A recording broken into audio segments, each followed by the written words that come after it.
Boa noite, meus irmãos. A tua graça é bem melhor do que a vida. Acabou o culto, irmãos, podemos ir embora. Essa canção que nós estamos cantando, né?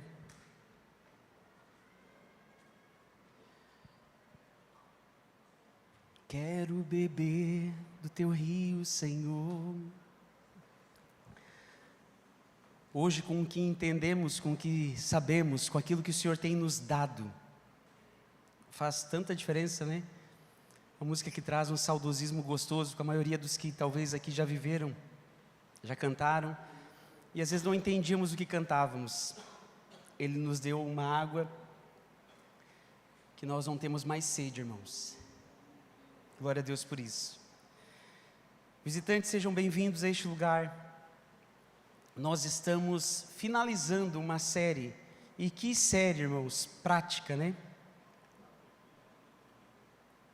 Que série maravilhosa, que nos ensinou tanto, que nos confrontou tanto, e que pela misericórdia de Deus nós possamos frutificar aquilo que temos ouvido e aprendido neste lugar. Estamos chegando no final dela, e hoje chegou o momento de nós falarmos sobre generosidade. Confesso para os irmãos, como dito no vídeo que compartilhei com todos do nosso grupo, que quando o presbitério trouxe esse tema para mim, eu fiquei pensando, meu Deus, como eu vou falar sobre dinheiro diante da tua igreja? E eu tenho que falar conforme a Bíblia fala, nada além disso. Então estou seguro, irmãos, do que nós vamos ouvir aqui é aquilo que Deus tem para nós. Amém? Quem quiser nos acompanhar aí no seu celular, no telão a maior parte dos versos eu coloquei aqui, mas o texto base está em 2 Coríntios, no capítulo 9, do verso 1 ao 7. O tema dinheiro traz desconforto quando a gente vai falar dele, né? Já vi, presenciei muitas desavenças, inclusive no meio da igreja, por causa de uma má gestão financeira, às vezes, uma gestão não muito transparente, gera muitos problemas. No entanto, com princípios bíblicos, se nós formos norteados com princípios bíblicos, uma administração financeira transparente, eficiente, o dinheiro se torna uma bênção na nossa comunidade. A teologia da prosperidade, irmãos, infelizmente, reduziu o nosso Deus a um banco. Minimizou, né? O Criador do universo, o mantenedor da vida, é ensinado como um banco. E nós fomos por muito tempo, talvez muitos aqui viveram isso. Tinham Deus como alguém para o abençoar, tão somente. Triste realidade de muitas igrejas, irmãos. Bom, nós somos libertos disso, graças a Deus, pela sua misericórdia. Mas, eu trago nesta noite aqui, será que nós não somos obrigados a contribuir com nada? Ou será que na Bíblia existe em algum momento nos é dado um percentual, um número exato, um cifrão de quanto nós devemos contribuir? Será que eu não devo firmar realmente nenhum voto com Deus? Voto de Daniel, talvez alguns fizeram. Voto de Sansão, de Abraão. Será que você realmente não deve fazer nenhum voto, meu irmão? E a resposta é categoricamente não. Você não deve fazer nenhum voto. E não há nenhum texto bíblico que vai fracionar os seus bens. No entanto, existe a Bíblia inteira afirmando que nós devemos viver para o reino de Deus. Portanto, meus irmãos, nós não devemos realmente dar uma fração do que temos. Nós devemos dar o tudo. Esse é o momento que, se você quiser se levantar e sair, para que o seu bolso não seja confrontado pelo que o Evangelho diz, é esse momento, irmãos. O texto que nós vamos expor é um caso especial, envolve igrejas locais naquela época, mas os princípios que há neste texto, irmãos, nos ajudam a entender o papel do dinheiro hoje na nossa caminhada cristã. E entender isso poderá nos ajudar a administrar melhor os nossos recursos e assim glorificar o nosso Deus. Esse texto aqui, a exposição dele também vai nos oportunizar entender o conceito de ser um cristão generoso, de sermos gratos pelo que recebemos um dia do nosso Senhor, mesmo sem merecer. Vamos ao texto, 2 Coríntios 9, do 1 ao 5. Ora, quanto à assistência, isso é Paulo falando para os de Corinto, irmãos. Ora, quanto à assistência a favor dos santos, não é necessário que eu escreva a vocês. Porque conheço a boa vontade de vocês, da qual me orgulho diante dos macedônios, dizendo que os irmãos da Acaia estão preparados desde o ano passado, e o zelo de vocês tem estimulado muitos deles. Mas enviei estes irmãos, para que o nosso louvor a respeito de vocês, neste particular, não se desminta, a fim de que, como venho dizendo, vocês estivessem preparados. Do contrário, se alguns macedônios forem comigo e descobrirem que vocês não estão preparados, isso será uma vergonha para nós, para não dizer que será para vocês também, por toda essa confiança que tivemos em vocês. Portanto, julguei necessário recomendar aos irmãos que me precedessem na visita a vocês e preparassem de antemão a oferta que vocês prometeram, para que esteja pronta como expressão de generosidade e não de avareza. Incline por um momento sua cabeça e ore comigo, meus irmãos. Deus, nosso Pai, nosso Criador, perdoa-nos. Porque talvez aqui muitos apenas o consideravam alguém que iria nos abençoar com recursos, alguém que poderia nos dar uma bênção. Minimizamos quem Tu és. Nessa noite, Pai, confronta os nossos corações, eu te peço.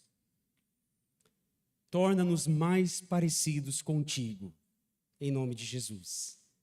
Amém, meus irmãos. Meus irmãos, o apóstolo Paulo foi o maior desbravador do cristianismo. Esse homem, por onde ele passava, fielmente ele cumpria com o seu propósito. Não se importava com o que aconteceria, com as consequências, ele apenas fazia o que deveria ser feito. No texto aqui que nós lemos, Paulo ele continua a desenvolver o que no capítulo anterior, no capítulo 8, ele já estava falando.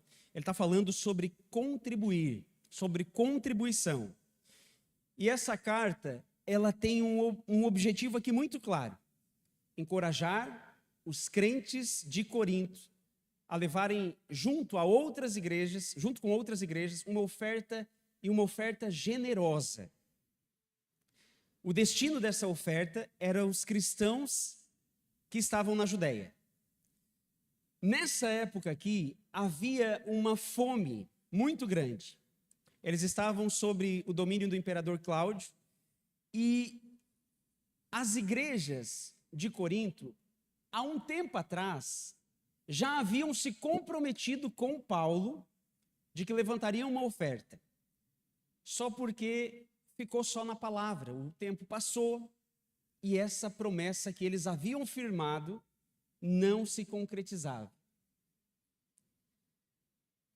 Paulo então sabiamente envia Tito e mais 2 homens para que fossem até Corinto e estimulassem que os irmãos permanecessem fiéis no que haviam prometido e que a generosidade que havia naquela igreja há um tempo atrás permanecesse e eles cumprissem com a sua palavra. Nessa carta, irmãos, nós temos então princípios de contribuição para aquela igreja que, no entanto, nos servem hoje e muito. No verso 1, ele diz assim: ora, quanto à assistência a favor dos santos, não é necessário que eu escreva a vocês, porque conheço a boa vontade de vocês, da qual me orgulho diante dos macedônios, dizendo que os irmãos da Acaia estão preparados desde o ano passado. O zelo de vocês tem estimulado muitos deles. Mesmo afirmando que ele não precisava escrever sobre aquele assunto, a gente vê 2 capítulos inteiros falando sobre contribuição. Era uma necessidade, irmãos. Algo estava impelindo Paulo ali a escrever. Os santos da Judéia estavam passando por um período de crise. Era algo urgente, era um pedido de socorro. Era a assistência que a igreja deveria dar naquele momento. Era urgente. Aprendemos que as necessidades, elas são constantes. E diante disso, então, as nossas contribuições, elas não podem ser esporádicas. Como havia essa necessidade aqui, para que não houvesse que ter que falar do assunto, o que resolveria, né? O que resolveria o problema que Paulo estava tendo aqui? Paulo estava tendo que tocar de novo no assunto. Se as contribuições fossem constantes, se essa consciência de que contribuir não deve ser esporádico, não precisava Paulo estar falando. Nós temos também uma oportunidade, através da generosidade, de destruir qualquer barreira que há com os nossos inimigos, com pessoas às vezes que estão distantes de nós. E eu mostro para vocês, ao estudar a história da igreja, eu vou dar aula, irmãos, na escola do discípulo, inscrevam-se, e vou falar sobre a história da igreja. E eu tenho mergulhado nisso, e lá no início, nós vemos muitos judeus se convertendo ao cristianismo. O cristianismo brota na Judéia. Eram os nossos irmãos judeus que estavam passando fome. Eram os nossos irmãos judeus sob ali o governo do imperador Cláudio naquele momento, que estavam tendo as suas posses retiradas. Havia uma necessidade real no local onde o cristianismo surgiu. Só que esses primeiros cristãos não entendiam, aliás, não aceitavam muito bem, irmãos, que a graça havia transbordado. Que os cristãos de outras nações, havia uma certa barreira, uma animosidade. Quando eu estava escrevendo aqui, mandei para o Bruno avaliar o que eu estava falando, e eu disse que havia uma animosidade como a Criciúma e Brusque, depois do domingo passado. Ele disse que nunca ouviu falar sobre a animosidade entre Criciúma e Brusque, mas eu acho que depois do jogo isso gerou. Ele falou para mim citar Argentina e Brasil, mas eu acho que não era tão ferrenho assim, era algo mais suave, irmãos. Havia uma animosidade entre os cristãos judeus dos cristãos de outras nações. E aqui Paulo, num tato pastoral, irmãos, maravilhoso, a igreja lá no início, num tato pastoral maravilhoso, ele oportuniza, através da generosidade, destruir qualquer barreira. Cristãos de outras nações, nós podemos agora abençoar os cristãos judeus. Perceba que através da generosidade, nós conseguimos destruir barreiras. E me permitam aqui abrir um parênteses, irmãos. Difícil tarefa é ser generoso com aqueles que talvez não vão fazer a mesma coisa para conosco, não vão retribuir aquilo que você faz. E talvez nessa noite, o Senhor está aí te impelindo a ser generoso com o seu inimigo, com aquele que está distante de você, com aquele que você tem certeza de que não receberá nada em troca. Pastor Tiago, mas tu não ia falar sobre generosidade, irmão? Sim, e a forma melhor de se mostrar generoso com aqueles que não gostam de nós, pessoas que talvez não gostem de você. Há 5 anos, nascia a Aviva, e alguns aqui estavam lá. Uma igreja que passa a existir para ajudar pessoas comuns a se tornarem parecidas com Jesus. Uma missão linda, né? Uma missão clara, mas que pode incomodar, irmãos, muita gente, fora daqui e os de dentro também. Você acha mesmo que a grande sociedade, irmãos, gosta de nós? Em contrapartida, pensa agora do lado oposto. Você gosta de ser importunado quando para na sinaleira, batendo ali no seu vidro, pedindo esmolas? Você gosta de ver ali na Avenida Centenário, né, a partir das 19 horas, várias prostitutas, quando você está passeando com seu filho? Do outro lado, será que as prostitutas gostam de vocês, irmãs? Elas não gostam nem do marido de vocês. Talvez elas gostem do dinheiro deles. Há um distanciamento, irmãos, entre nós e a sociedade, entre nós que ficamos escondidos aqui dentro dessas 4 paredes e os que estão lá fora.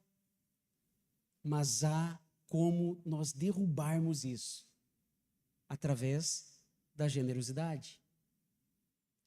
Generosidade de tempo, de investir em quem não vai nos retribuir nada.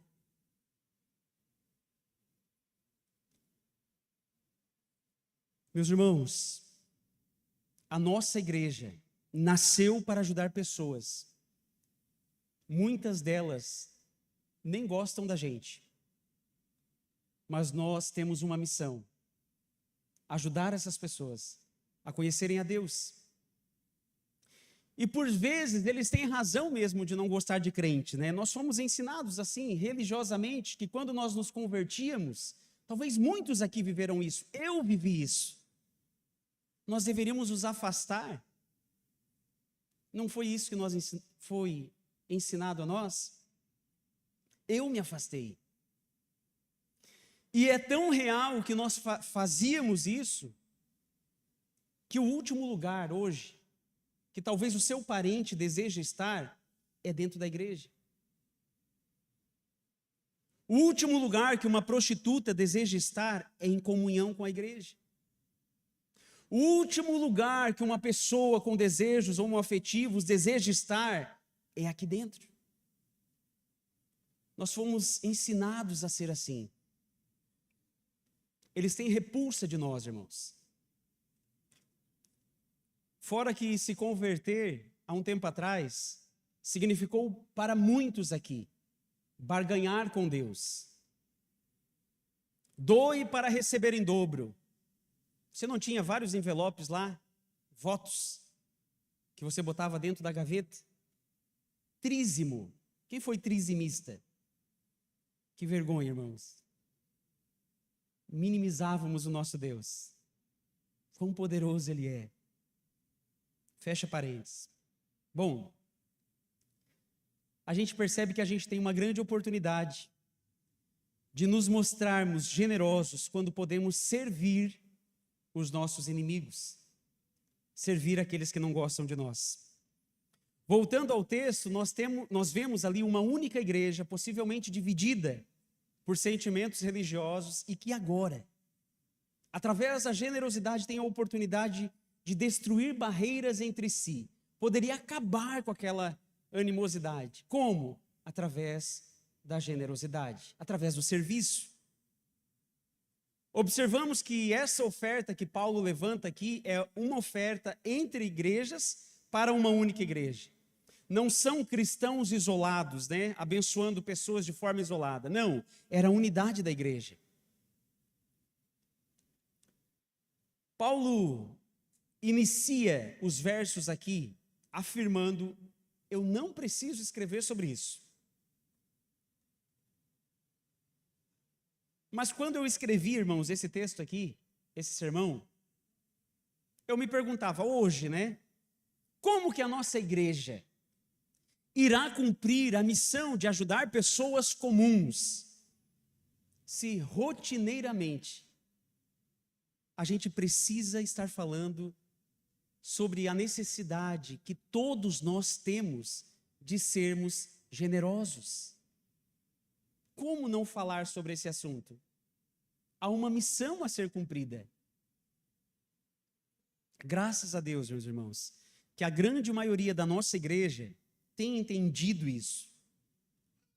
O Dudu está aqui, é prova de que nós nunca tivemos um janeiro tão bom, tão positivo quanto esse que se passou. Isso é prova de que nós estamos crescendo. E talvez daqui a pouco não precisa mais falar sobre generosidade aqui. Não no quesito dinheiro.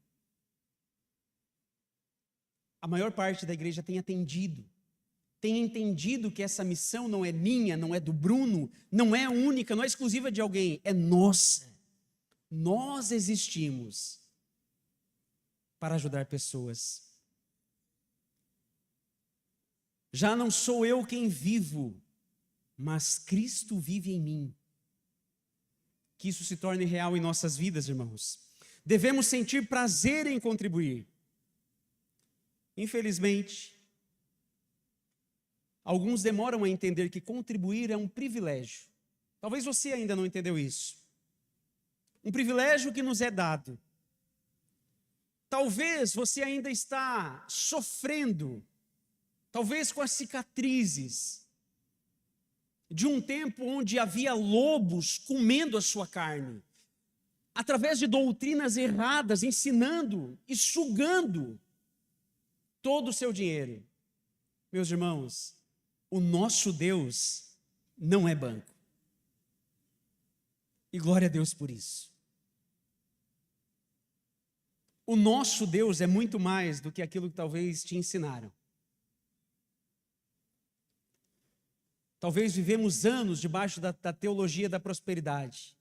Meu irmão, celebre. Não existe mais esse fardo sobre a tua vida. A gente vê aqui nesse texto também que igrejas que contribuem são estímulos para outras. Paulo se orgulhava do modo como os coríntios inspiravam os macedônios.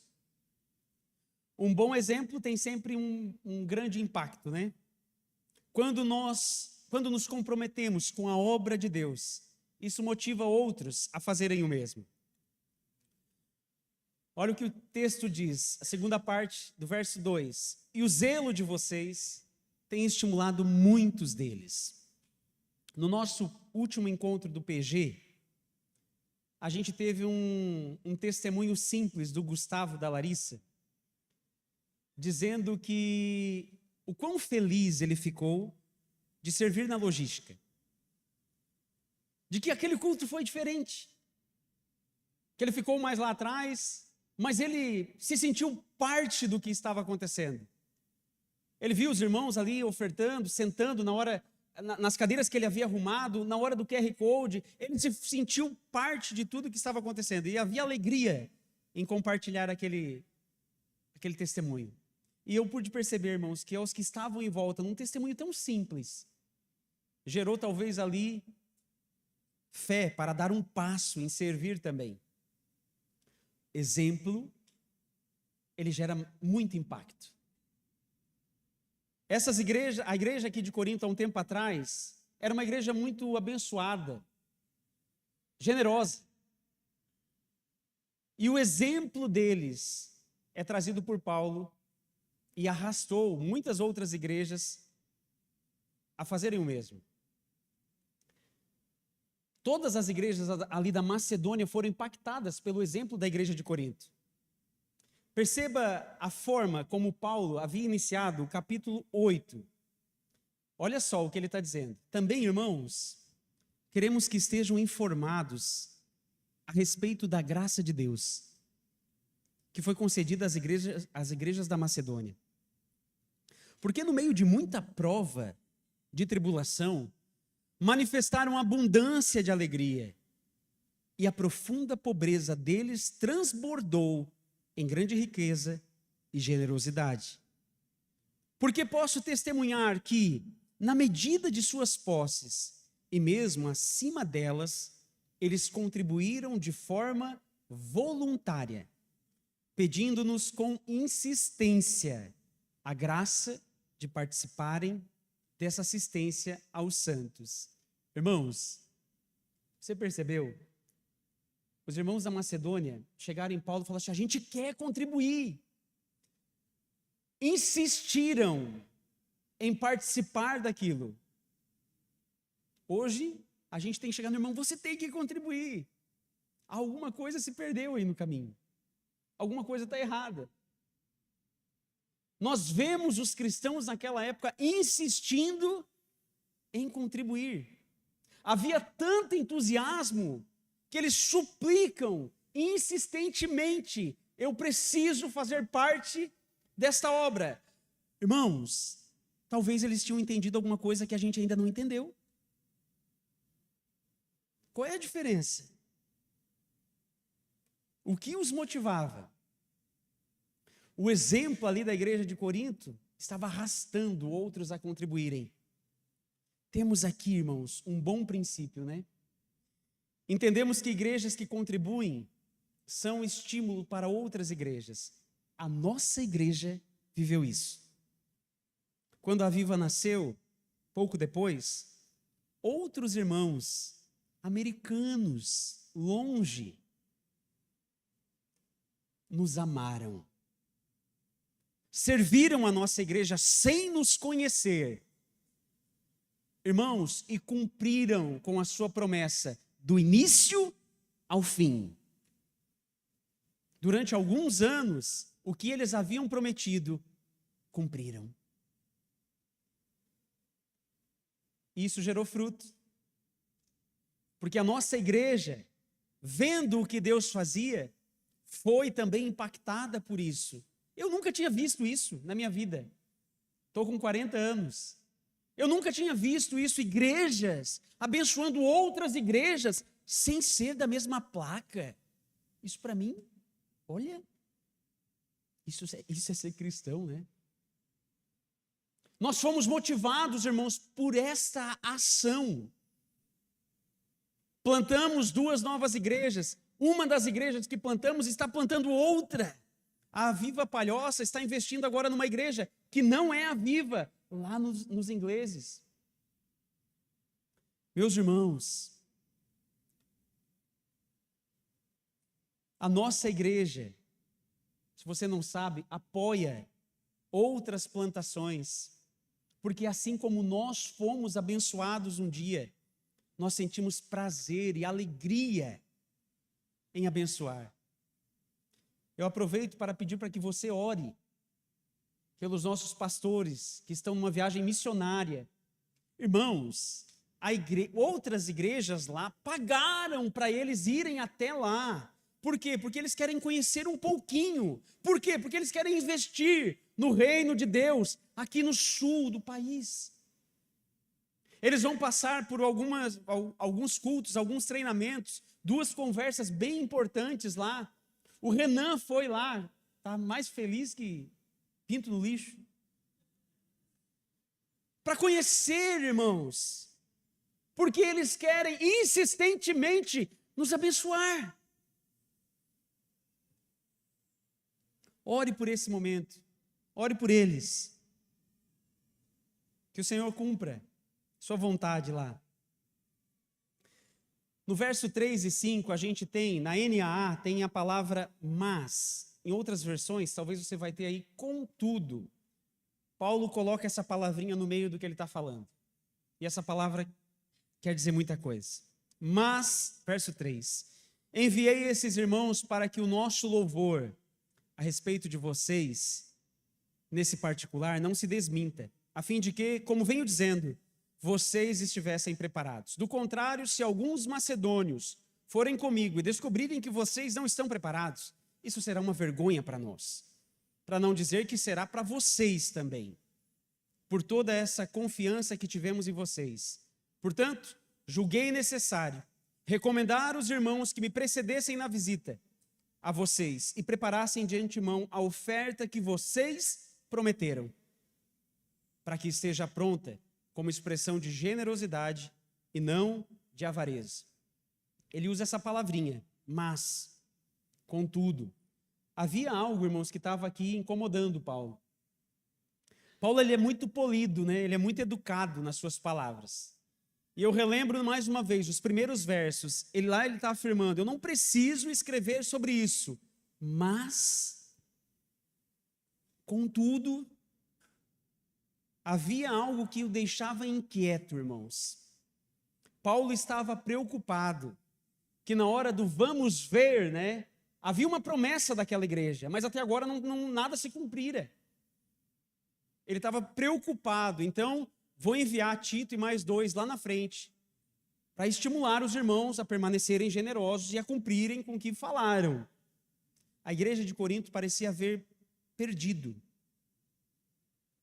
aquele prazer que havia em contribuir, aquele entusiasmo inicial, já não havia mais. Paulo, irmãos, não queria ficar envergonhado diante dos macedônios e nem deixar os crentes de Corinto em situação constrangedora. E por isso nós vemos no capítulo 8 o envio então de Tito e mais os 2 irmãos, para garantir ali que eles abundassem em generosidade. Irmãos, não basta ter disposição. Eu não sei você, mas eu sou tão feliz com o tanto que Deus tem nos presenteado, com o tanto que sabemos, com o tanto que nós entendemos sobre o Evangelho. Mas do que adianta se não houver ação? Não basta ter disposição, irmãos. Precisa ter ação. Nós não somos o que nós prometemos, mas o que nós fazemos. Não se constrói templos, não se sustenta missionários, não se assiste aos necessitados apenas com intenções, apenas com promessas, mas com ação de contribuir, sim, e isso generosamente. Como igreja, irmãos, como igreja, não sou eu que tenho desafio algum, não é o Bruno que tem desafio algum. Quem anda perto do Bruno, às vezes percebe o quão difícil é ter que falar sobre contribuição. O desafio não é dele, é nosso. É nossa missão. Meus irmãos, quem teve o privilégio de conhecer o Nildo, missionário que pregou, acho que pregou aqui também, eu estava na Isara quando eu vi ele pregando, pregou aqui também, né? Quem conheceu aquela família, aquele homem? Eu tive a oportunidade de estar num jantar com eles. Que família maravilhosa. Me apresentaram ali nas fotos as suas filhas, crianças que estiveram no campo missionário toda a sua infância. Irmãos, não adianta só achar o trabalho do Nildo bonitinho. A gente tem que apoiar. Estão lá na Jordânia, sob risco de morte. E a gente sabe disso. E o que a gente faz? O que nós devemos fazer, a gente sabe. A gente precisa de ação. Nós temos várias mulheres na nossa igreja. Irmãos, homens não devem aconselhar mulheres em muitas situações. Nós precisamos contratar uma mulher para que acompanhe as nossas mulheres. Isso é uma bênção para nós. Nós temos na Lela, vemos nela, uma pessoa disposta além de tudo, ainda ali ao lado, né, do Bruno. Uma pessoa disposta, mas está tendo que se dividir entre a sua rotina do lar, a educação das filhas, o seu trabalho, aconselhamento. Como que vai conseguir isso? Nós temos essa demanda, nós precisamos de ação. Nós precisamos plantar a Viva Rincão. Que lindo! Nós temos uma família maravilhosa, né? O Renan e a sua esposa, a sua filhinha. Irmãos, o desafio é do Renan.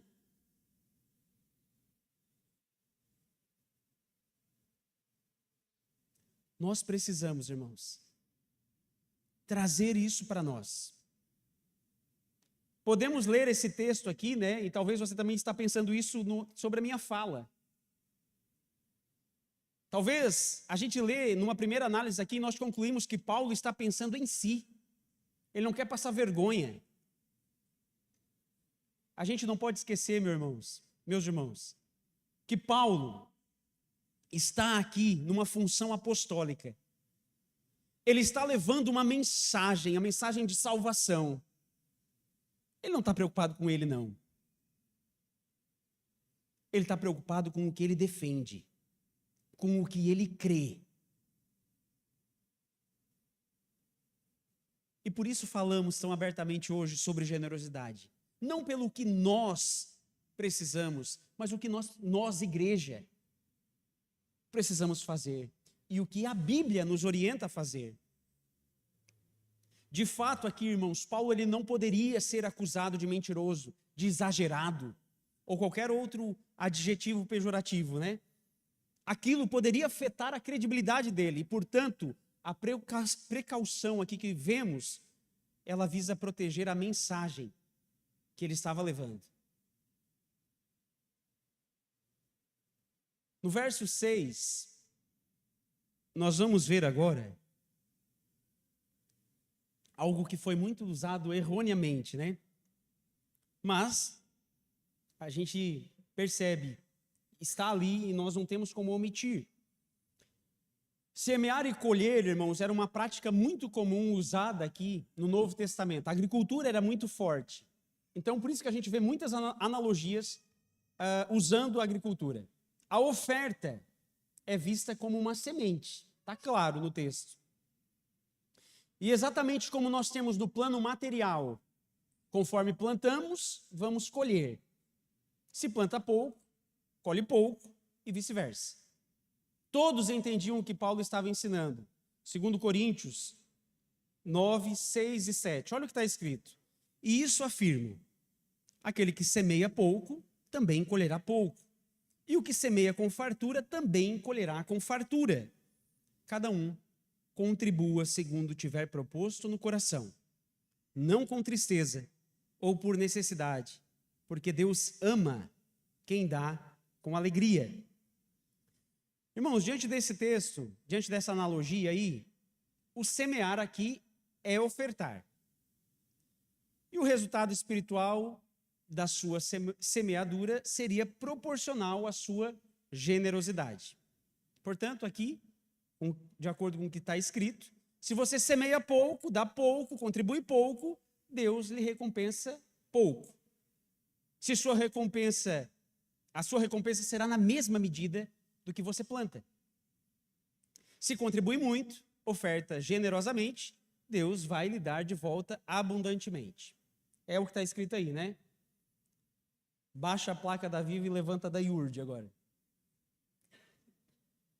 Irmãos, esse verso aí é usado para defender a lei da semeadura. Não tem como eu negar o que está escrito aí. Mas graças a Deus, nós temos a Bíblia e nós podemos ler ela por inteiro, meu irmão. Você pode ler. E o tio Nico, ele nos dá uma regra simples de interpretação bíblica. E ele promete aqui que se nós seguirmos essas regrinhas, são 3, a probabilidade de errarmos será muito pequena.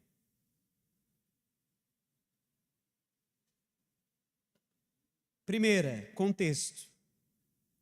Segunda regra, contexto. Terceira regra, irmãos, Contexto.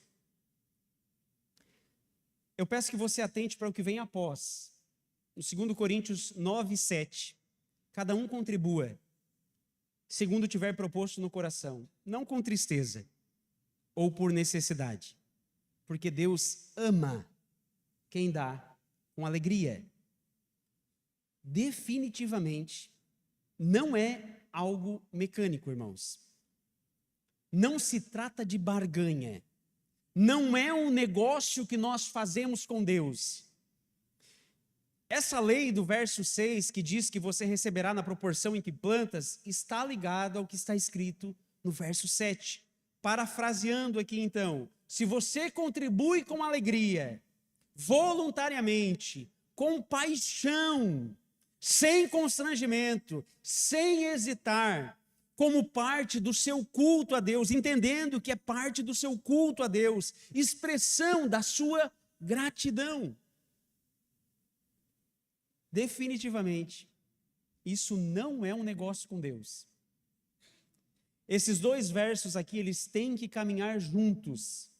Se você usar apenas um, irmãos, você passa a fazer negócios com Deus. E Deus se indigna com um cambista aqui dentro. Se você dá esperando receber, saiba que o seu Deus derruba a mesa do cambista que fica dentro da igreja. Esses dois versos têm que andar juntos. Hebreus 12, 2. Olhando firmemente para o autor e consumador da fé, Jesus, o qual, em troca da alegria que lhe estava proposta, suportou a cruz, sem se importar com a vergonha, e agora está sentado à direita do trono de Deus. O sacrifício de Jesus trouxe alegria a Ele mesmo. Da mesma forma, irmãos, que a generosidade em nós. O que Deus definitivamente abençoa aqui é aquele que dá com alegria. E quem faz isso não está esperando receber nada em troca. Não é nada sobre obrigação, muito menos sobre pressão. No final do verso, nós temos um Deus que ama o que dá com alegria e não o que muito dá. Consegue perceber isso?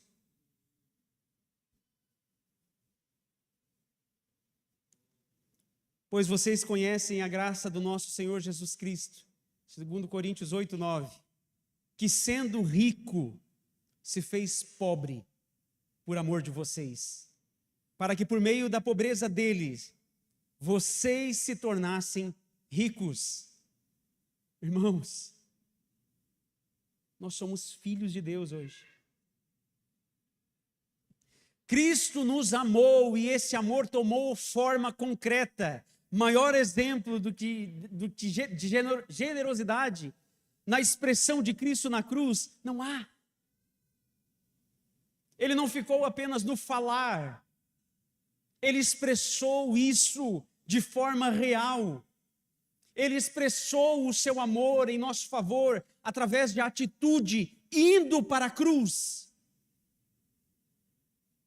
Foi com alegria, voluntariamente, com disposição, que o Senhor Jesus um dia desceu dos céus e se entregou por nós.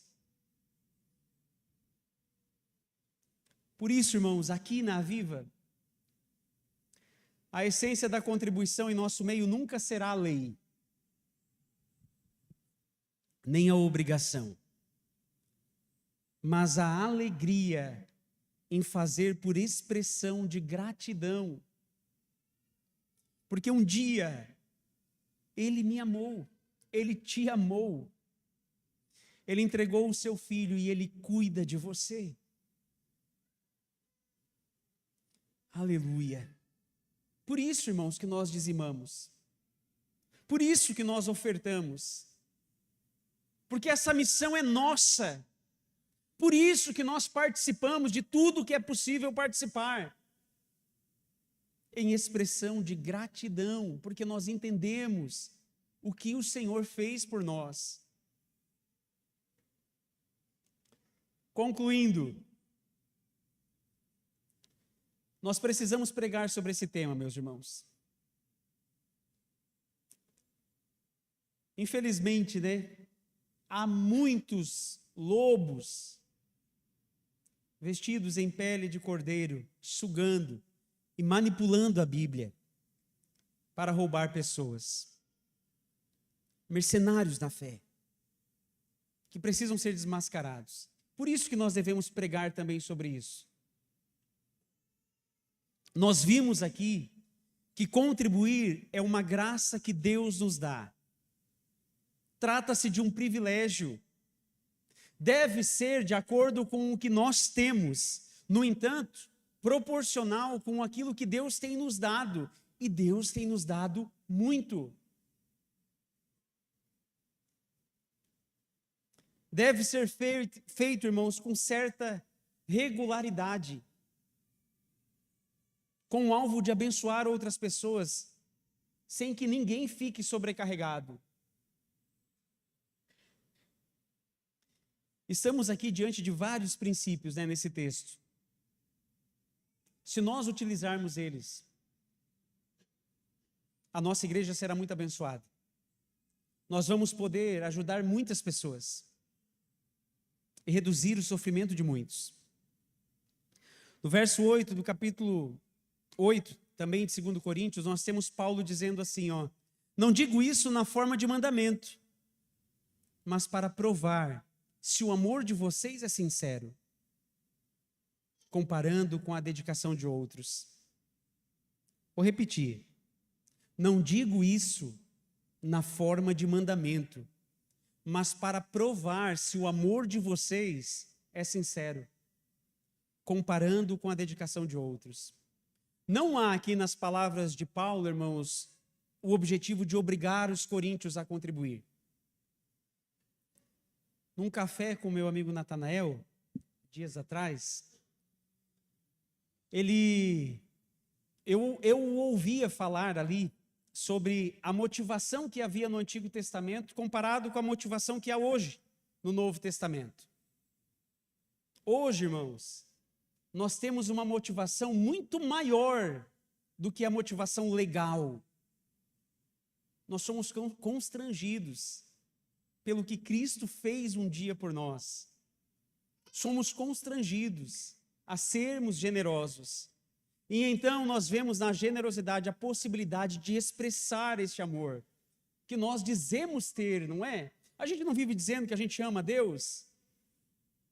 Nós temos na generosidade a oportunidade de expressar esse amor, meus irmãos, de forma concreta.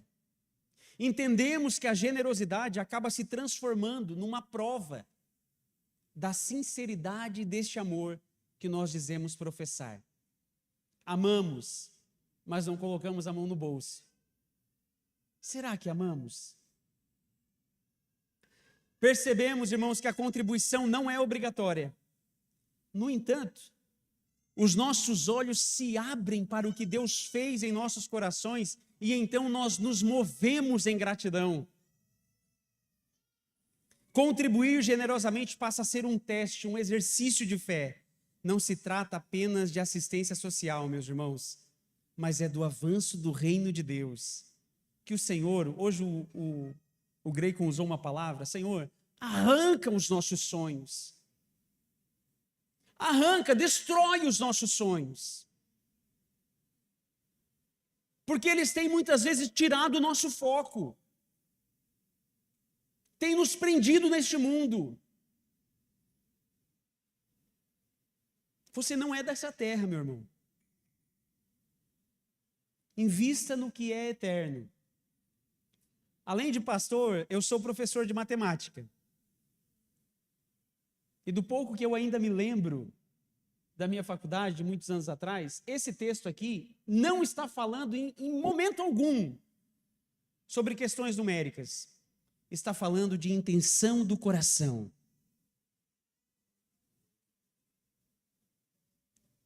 Concluímos, irmãos, que a contribuição generosa não é um mandamento, mas não contribuir generosamente pode dizer alguma coisa sobre nós mesmos. Não ter alegria em contribuir, como os irmãos lá de Corinto, que estavam inicialmente, né? Aliás, os irmãos da Macedônia, que estavam lá com o exemplo da igreja de Corinto, insistindo para contribuir, que entenderam. Não ter alegria em contribuir hoje aponta algum defeito na fé que você professa. Está doendo no bolso?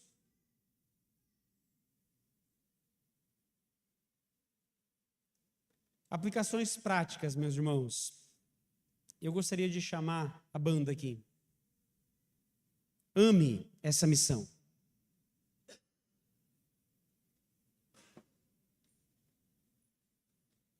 Cumpra com o seu dever, irmãos, de um verdadeiro cristão.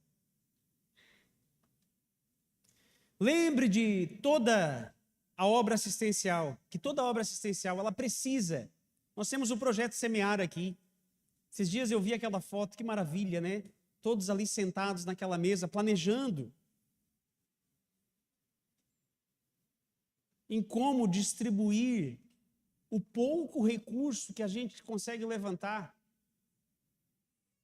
para amenizar a dor de alguns. Glória a Deus pela vida de vocês, meus irmãos.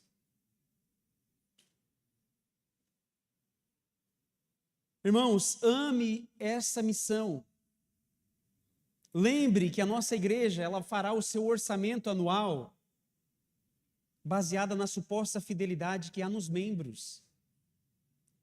Contribua de forma contínua. Que não seja preciso mais pregar sobre este assunto, a não ser para desmascarar mercadores da fé. Pratique a generosidade em expressão de gratidão. Eu gostaria que ligassem as luzes já aqui. Nós vamos ter um momento de oferta, irmãos. Momento de dízimos e ofertas. E eu gostaria de convidar você a generosamente colocar em exercício aquilo que nós ouvimos, a contribuir para esta missão. Não pelo que o Tiago acha, mas o que a Bíblia nos orienta a fazer. Que os nossos sonhos, como o Grayson bem disse, sejam destruídos, meus irmãos. Que os nossos olhos venham ver o privilégio que nós aqui todos temos de participar de uma igreja sadia, que zela pela palavra de Deus e que tem uma missão a cumprir. Sinta-se, irmão, faça parte disso. Ninguém aqui na nossa comunidade pode passar fome. Ninguém. E como que eu sozinho consigo fazer isso? Não consigo. Nós juntos não vamos deixar. Contribua, meu irmão, com alegria. E se isso ainda é difícil para você,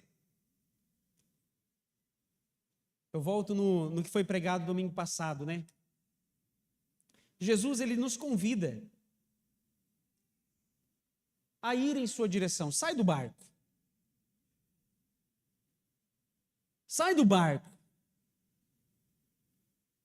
Pedro ali, na mensagem do pastor Bruno, era um doutor dos mares, um doutor das águas. Ele é pescador nato. De todos ali, talvez era o que mais sabia que o mar é mole, vai afundar. Como é que ele está mandando eu botar o pé na água? Irmãos, Pedro simplesmente ouve. E ele deixa de lado todo o seu conhecimento. Tudo aquilo que ele conhecia sobre os mares não importa mais, porque o Rei dos Reis está dizendo, vem. E ele vai. Só que ele afunda, né? Quando ele tira os olhos de Cristo. Cristo fala, homem de pequena fé. Mas pega ele pela mão e coloca dentro do barco. E o mais glorioso, irmão, se você ainda não sente alegria em contribuir, calma. O Senhor, ele ainda entra dentro do teu barco. Isso é graça. E nós vamos ver o Rei do Universo, que não precisa do seu dinheiro, remando com você dentro de um barquinho, até chegar do outro lado, se assim for necessário. Ele não te abandona. Mas se você ainda não tem alegria, irmãos, em fazer parte disso, o Senhor está te chamando para andar sobre as águas. Eles não precisavam daquele barco, eles poderiam estar andando. Que barco o quê? A gente pode estar com a mão com Ele e, meu Jesus! Mas Ele ainda nos entende. Vamos orar? Que o Senhor nos constranja